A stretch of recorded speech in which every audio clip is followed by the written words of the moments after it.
Senator Hansen?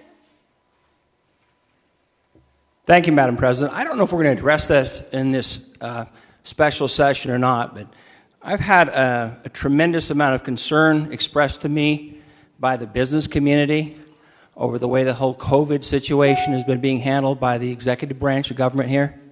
And I wanted to bring that up right now because while I haven't said a word about it publicly, and I've been supportive of the governor, I think what happened today in California sent up a huge red flag that the business community in Nevada is vulnerable to that same type of arbitrary action.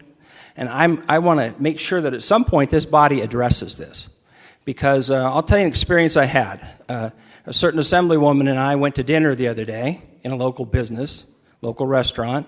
And as we were walking into the business, to my surprise, we were glared at by an individual. And then after we were seated, he came over and asked us, "Are you part of the legislature?"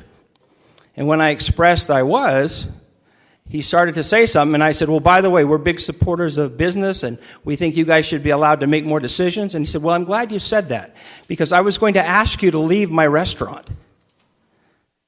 They are so upset with this constant effort and this one-size-fits-all policy for the state of Nevada that they literally were going to ask us to leave the restaurant because we were simply members of this body. Now, we need to recognize that every community in this state has been dealing with this COVID situation now for months.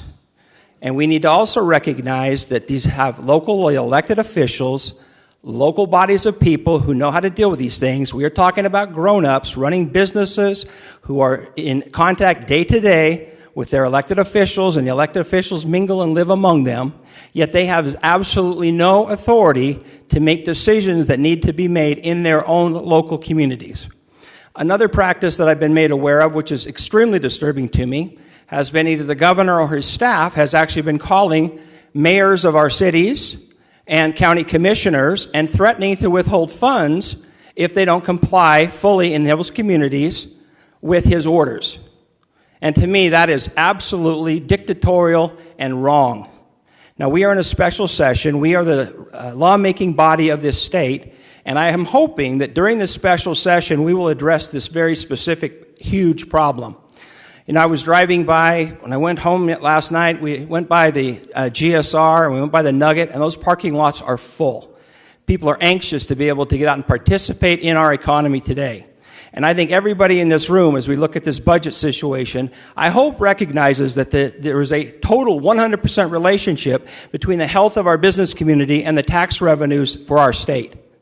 So we need to take the handcuffs off. We need to quit having a one-size-fits-all policy dictated by the governor to this state. We need to stand up as a legislative body and come up with good, reasonable regulations and allow these local communities to have a lot more say in when they are not going to shut down specific businesses. And to go out and target bars, for example, just is beyond reason. Churches, bars, all forms of businesses should have some major say in how they determine the mask policies and so forth in their communities. I will say, too, I have a real advantage. My oldest son graduated from the Mayo Clinic. He is an anesthesiologist. He is one of 3 doctors from Nevada that was sent back east to deal with the COVID crisis in New Jersey and New York, for which Nevada got a lot of praise. He has been on a whole series of task force on these issues, and I communicate with him extensively on what our policies, in fact, should be. And let me tell you right now, he is very, very adamant that we need to start opening things up again, and we need to allow local people and local businesses a lot more opportunity to determine what those policies should be. And so it's not just Ira the plumber shooting from the hip. It's somebody who's been following this closely with some really highly trained people who will back us up. And I'll tell you another real serious concern I have. There is a growing effort in our state to darn near come up with a almost quasi-military response, because another thing that the governor did was he set up an OSHA hotline where you can spy on your neighbors and spy on businesses and turn them in. And that has created another huge backlash, because that, again, is highly offensive to people to have their neighbors encouraged to spy on them and face possible foreclosure or huge fines from OSHA. So I just wanted to get that on the record. Madam President, thank you for indulging me under Order of Business 16. Like I said, I have been a supporter of the governor. I've been quiet about this because it is a serious thing. It's not something we should take lightly. But I think we need to recognize that we're talking about grown-up people in the state, elected officials in other parts of the state, and we need to eliminate this one-size-fits-all dictatorial attitude that's going on in Nevada. Thank you, Madam President. Thank you, Senator Hansen, and I thank your son for his service.